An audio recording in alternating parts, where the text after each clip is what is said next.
Platform number 1 पे। यहाँ से मैं जाऊँगा टीपू सुल्तान पैलेस में। टीपू सुल्तान मैसूर राज्य के शासक थे, जिन्हें मैसूर शेर कहा जाता था, जिन्होंने अंग्रेजों के खिलाफ बहादुरी से लड़ाई लड़ी और भारत में रॉकेट तक लाए थे। उनका जन्म 1751 में हुआ। उन्होंने 1782 में शासन संभाला और 1799 में चौथे एंग्लो मैसूर युद्ध के दौरान श्रीरंगपटना की रक्षा करते हुए शहीद हो गए। लेकिन उनकी विरासत जटिल है और उन्हें एक नायक और शासक दोनों के रूप में पीछे भी देखा नदी जाता है, है। आगे भी नदी है। दोनों नदी के बीचों बीच में ये श्रीरंगपटना का रेलवे स्टेशन बनाया गया है। कावेरी नदी इस तरफ से स्टार्ट है और ये जो पुल आप देख रहे हैं अंग्रेजों के जमाने के बनाया हुआ पुल है।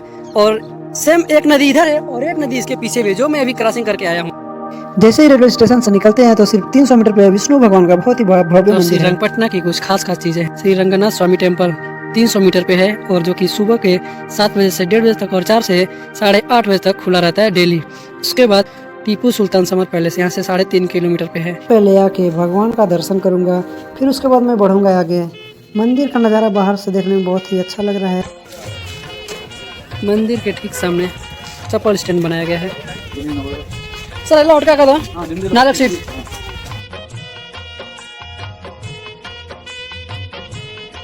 यहाँ चप्पल जमा करने के लिए एक व्यक्ति का 5 रुपये लिया जाता है। तो हम लोग का 47 नंबर है। और खास बात यह है कि रेलवे स्टेशन से उतर के अगर आप आते हैं तो सिर्फ 300 ही मीटर पे भगवान विष्णु जी का मंदिर बनाया गया है और आके सबसे पहले भगवान का दर्शन करके फिर आगे किसी भी तरफ प्रस्थान कर सकते हैं।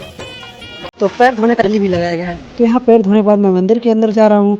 वहाँ जाके भगवान का दर्शन करके फिर मैं आऊँगा बाहर। उसके बाद मंदिर के अंदर जाने के बाद मुझे बहुत ही सुकून महसूस हुआ। उसके बाद मैं अंदर गया। अंदर जाने के बाद मंदिर की खूबसूरती को देख रहा था, जैसे कि यहाँ के बनाए हुए खंभे जो कि पत्थर के एक ही पीस से बनाए गए थे।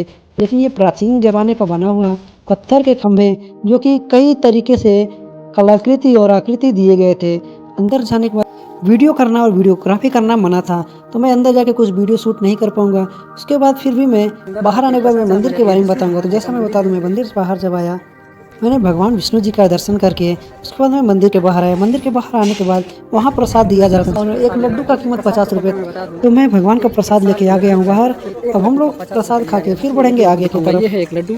भगवान का प्रसाद लड्डू के तौर पे मिले तो बहुत ही अच्छा होता है, तो हम लोगों ने ले लिया है। शायद मैं पहले बताया था कि मैं भूल जाऊंगा, शायद मैं भूल भी गया हूँ। और मैं वापस आने के टाइम में मैं अपने चप्पल का नंबर भूल गया था, तो मेरा वो वाला है। तो यहाँ फाइनली कुछ टोकन का सिस्टम नहीं बनाया, जो कि आप अगर यहाँ से जाते हैं तो अपना नंबर याद रखना है। अगर आप नंबर भूल जाते हैं तो भी कोई बात नहीं, आप अपना पहचान कर सकते हैं और अपना चप्पल ले सकते हैं। तो यहाँ एक जोड़ी चप्पल का 5 रुपये और हमने 4 लोगों के लिए 20 रुपये दिए।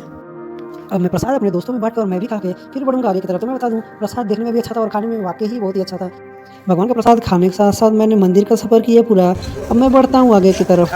आगे मार्केट में जाके और मेरे दोस्त लोगों को कुछ लेना है। तो मैं बता दूं, मेरे दोस्त बोल रहे थे घड़ी लेने के लिए, लेकिन मैं जाके जब बार्गिंग किया, मोल भाव किया, तो जो कि बता दूँ एक घड़ी का कीमत यहाँ 300 रुपये बताया गया, जो कि बहुत ही ज़्यादा रेट था। तो मैं वहाँ से घड़ी नहीं लिया, मैं बढ़ा आगे जाने के बाद मैंने भगवान को किया प्रणाम और मैं बढ़ा आगे। 100 रुपये देख मैं जा रहा हूँ।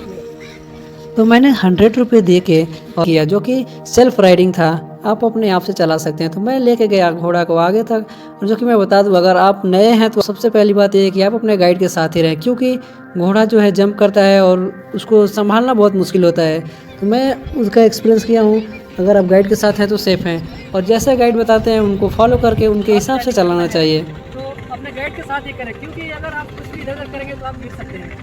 तो इनके साथ जो है जैसे बताते हैं ऐसे ही करना है। तो मैंने हाथ